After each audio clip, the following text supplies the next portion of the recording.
Ծնվել եմ 1967 թվին քաղաք Երևանում, բնականաբար մեծացել եմ այստեղ, դպրոց, մանկություն, ու ամեն բան նորմալ էր։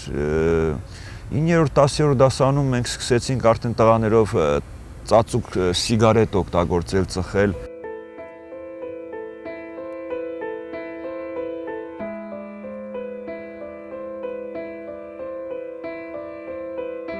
1958 թվականին Արթուրը սկսեց ծառայել սովետական բանակում։ Առաջին հայացքից ամեն բան հրաշալի էր, մինչ այն պահը, երբ կյանքով լցված երիտասարդը հանդիպեց օպիումի հետ։ Իհարկե, առաջի հայացքից, գիտեք, նա ինձ գրավեց, որովհետև ինչ-որ մի խաբուսիկ ուժ տվեց գերբնական, որ ամենագեղեցիկը ես եմ, ամենաուժեղը ես եմ, այդպիսի մի բան էր դա, որ զգացմունք եղավ, ու դրանից հետո չփորձեցի։ Վերադառնալով բանակից Արթուրը չէր էլ պատկերացնում, թե ինչ է իրեն սպասվում։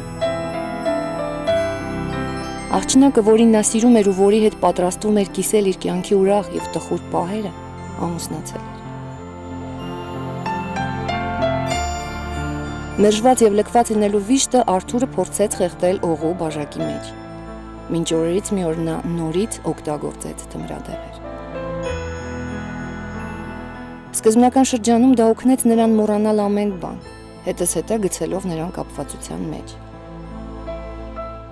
Մենք օգտագործում էինք այն ժամանակ ամպուլաներ էին դրանք, պրոմիդոլներ, մարֆիններ, ամինապոններ, ու գնալով դա շատանում էր, ու այնքան հետաքրքիր էր, որ մեզ թվում էր, որ մենք ամենահզորներն ենք, մենք ամենաուժեղներն ենք, կներեք կոպիտ կարելի է այսպես ասել, մարդկանց ինչպես հավերին նայենք այդ ընթացքը ընդունելու ժամանակ, ու շատ ցավագին էր, որ դա ուղղակի մեծ խաբկանք էր։ Իհարկե ես այսօր եմ դա հասկանում, տարիները ընթանում էին, մենք շարունակում էինք, ու դա վերածվեց մեծ կապվածության, երբ որ այդ դեղորայքը չկար, սկսում էր անհանգստություններ, հետո վերածվեց անհանգստությունը ցավերի։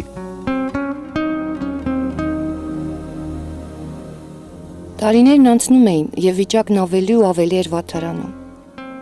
Այլևս դա հաճույք չէր, ոչ էլ անցյալը մոռանալու միջոց։ Թմրադեղեր օգտագործելու ցավագին պահանջը կտրել էր Արթուրին կյանքից, ծնողներից եւ հարազատներից։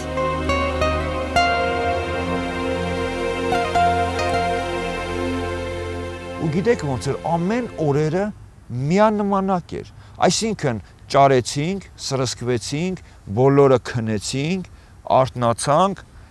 նորից կարիք կա, ու գնալով այդ դոզա կոչվածը, որ ավելացնում ես, դա ամեն օր ավելի պահանջներ ա բերում։ Հետո այդ օպիումի ընթացքը տարիների ընթացքում արդեն 90-ական 3, 90-ական 4-երին, 2-ին, 3-ին, 4-ին, այդքան որ հիշում եմ, փոխարինվեց արդեն օպիումը, որ գալիս էր Ազիայի կողմերից, այսինքն պատրաստի օպիումը, որը կոչվում էր չեռնյաշկա։ Եղել է ընթացք 15 օրով, 20 օրով, որ ես կարողացել եմ թողեմ դա մեծ լոմկաներ կնելով ցավազրկիչ հաբեր գոյություն են կադեին կոչված դեղորայքներ ընդունելով եւ ընդունում էին գիմոտեզներ, գլիկոզաներ մեր արյունը մաքրելու համար, ընթացքից մենք դուրս էին գալի այդ վիճակից, բայց դա երկար չէր տևում, որովհետեւ գիտեք ինչն էր պատճառը, որ ինչ որ պարապ էինք մենք մնում, ինչ որ բան չէր հերիքում, էլի նույնս կյանքը, որովհետեւ այն կյանքը խաբված կյանքը։ Հետո մի բան էլ կուզենամ շեշտեմ, որ մեծամասնությունը երբ որ մենք թողում էինք այդ դեղորայքը, ինչ էր պատահում, նորից սկսում էին շատ խնդիրներ, այսինքն ոնց որ ասած, այսպես պարզ ասեմ, լուսի փող, ջուրի փող, հագուստի փող, տարիները տանցել է, տունը պետքա փոխվի, մարդիկ բարգավաճել են, դու մնացել ես, դա գալիս էր հարձակումները բարեկամների կողմից, հարձակումներ չէր, դա ուղղակի ճիշտն էին ասում, ու այնքան շատանում էին այդ խնդիրները, որ շատ անգամներ ես նորից վերցնում էի, ինձ գցում էի նարկոտիկի վրա, ընդունելով թմրադեղերը նորից ու դառնում էր ընդամենը այդ 100 խնդիրը անհետանում են եւ մեկ խնդրեմ էր մնում նորից որտեղից ճարեմ իմ դեղորայքը։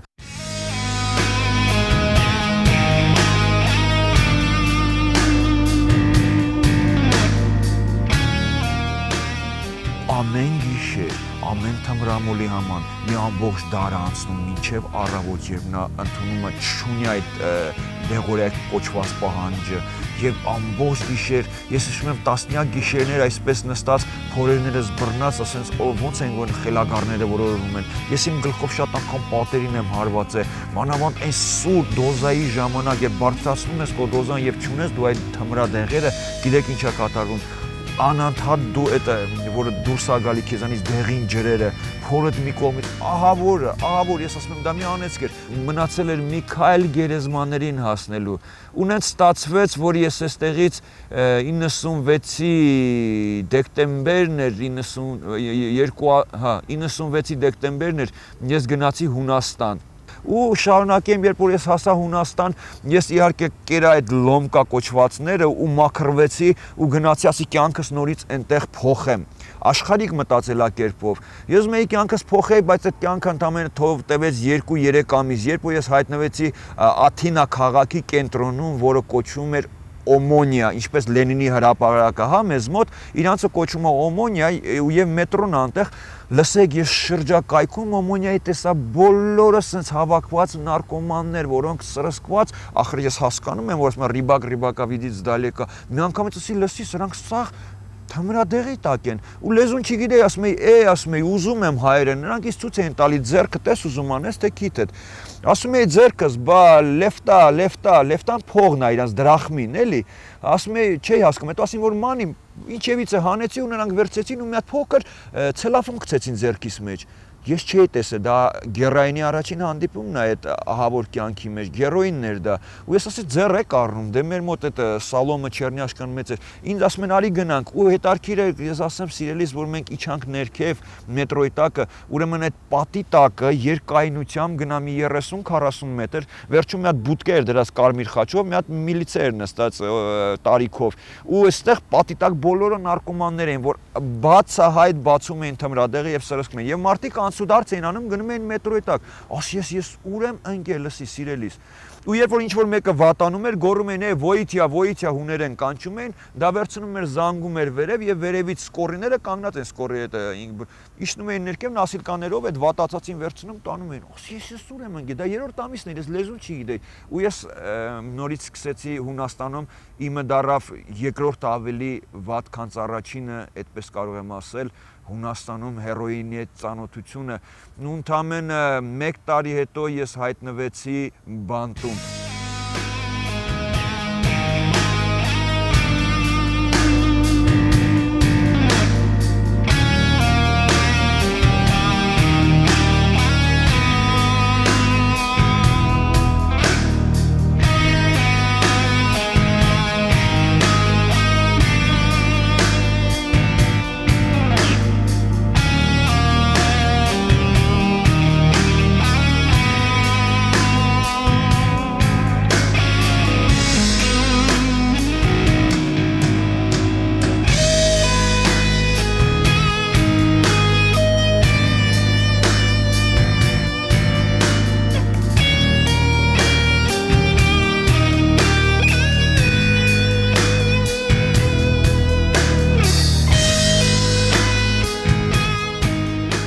ու առաջի բանտը, որ ես հայտնվեցի, դա Յանինայի բանտն էր։ 1 տարում ինձ ես շրջանցեցի 6 բանտեր, եղա Կրիտիում, դա կղզի է, հետո Խիոս կղզում եղա, ընդեղից բերեցին Նաֆլյո, հետո բերեցին Կորիդալո կենտրոնական բերդն է, որտեղ ինձ դատապարտեցին, տվեցին 1 տարի կալանավայր, դա 3-5-ով պետք է ես նստեի 6 տարի 5 ամիս, եթե չանեի իհարկե մեծ պրոբլեմներ ներսում, հա, թմրադեղերը շարունակվում էին բանտի ներսում, այնքան հետարքիր է, որ ներսում այնքան կար, որ երևի դրսում էր չկար, սիրելիներս, ես անկեղծ եմ ասում, ու հետո այնտեղ մեզ պետականորեն թմրամոլներին տալիս էին հաբեր, կադեինիստի հաբեր, միլիդրամներ, դավորներ, որոնք ցավազրկողների համար, այսինքն այնտեղ նույն այդ հիվանդագին վիճակն էր, ու շարունակվեց դա այն աստիճան, որ ես ամբողջությամբ հալածված էի, 2000 թվին բժիշկները ինձ ասում են դու արդեն մի 2 տարի, մի ֆողվաս է, ակոմա եղես դիոխրոնիազոյի, այսինքն մի վախեցիր, մի 2 տարի էլ կյանք ունես, ասում եմ լսի սրանք ինչ են ասում ինձ, ես էլ պետք է մինչև 2004-ը նստեմ, ես արդեն հետաքրքրվել էի բանտում որ ոնց կարող են իմ դիակ այստեղից տանեն, ասում են մի 3000 փող է պետք, դոլարի մասին է խոսքը, որ ցինկվիով ուղարկեն։ Ես լրիվ հուսահատված էի արդեն։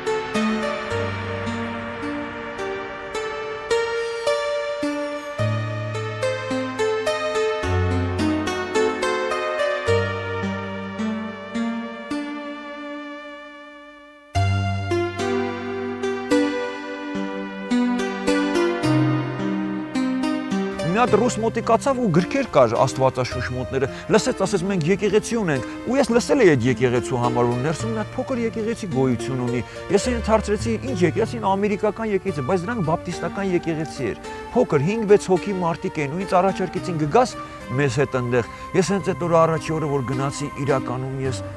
այնտեղ ապաշխարության աղոթ չեղավ։ Այնտեղ ուղղակի խոսում էին հուներեն, հա, ու անգլերեն, ես դե հուներեն է գիտեի, արդեն սովորել էի բանտում, ես լսում էի, բայց ապաշխարության հոգի իջավ ինձ վրա, ինչ-որ մի բան կատարվավ։ Ես լացում էի, ու իմ իրականում ես քրտինք են, որ ասում արցունք, ու ես ամեն ինչ լոս սա խառնվել իրար։ Շատ ուժեղ լացում էի, Հիսուս ասում էի օգնի ինձ, Հիսուս օգնի ինձ։ Չանցավ ընդամեն ու այդ հիվանդությունը, որ ասում են դա հեպատիտիտ C-ն էր, որ գնում էր ցիրոզի։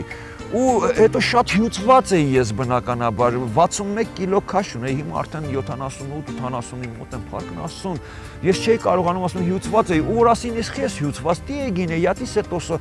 փսալիստիկո, ասում էի ես հիվանդություն ունեմ, ու Աստվածաշունչը սկսեցի կարդալ, ինձ Բիբլիա տվեցին, ռուսերեն էր այդ Բիբլիան, որովհետև հայերեն չունեի ես։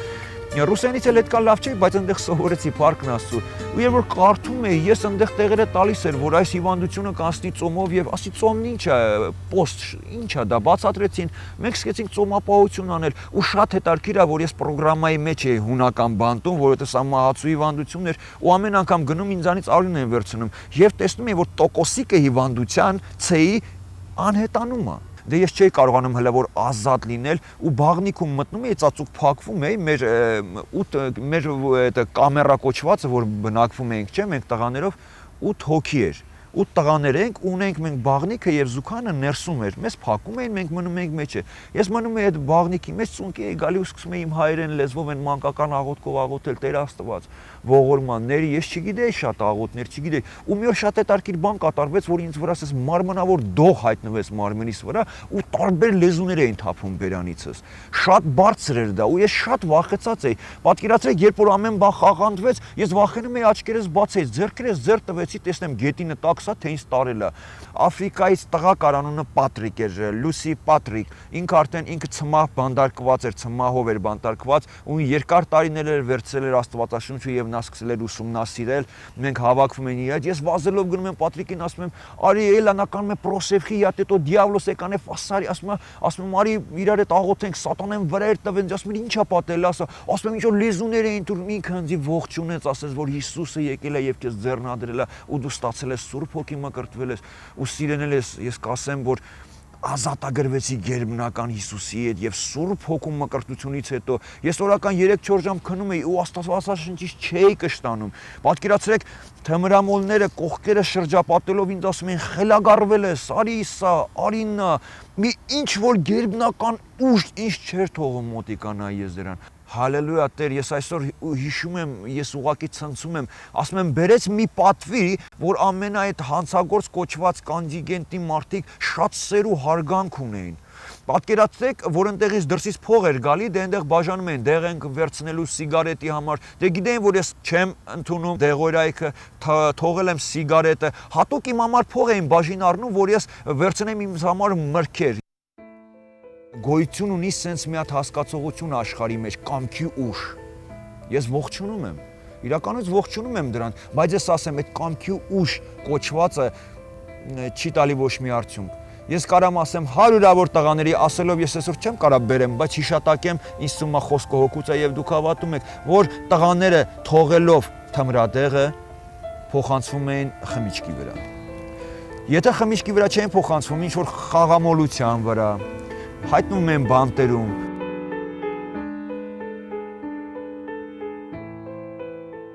Թմրամոլները, գիտեք, ունեն իգլոմանիա։ Իրանք ուզում են անդադ սրսկեն։ Օրինակ ես չեմ ուզենա բացեմ, բայց ինչևից է, դա անցյալի բաներ են, այս ճղվածների տեղերը, սրանք որ երբ որ ցավերի մեջ ես ճղում ես, որ արյունը դուրս գա եւ հանգստանաս։ Նարկոդիսպանսներում նույնապես բժշկություններ են կատարվում արյան հետ կապված։ Եվ հենց այդպես խոսակցություններ կար, որ գնամ Մոսկվա եւ արյունս փոխեմ եւ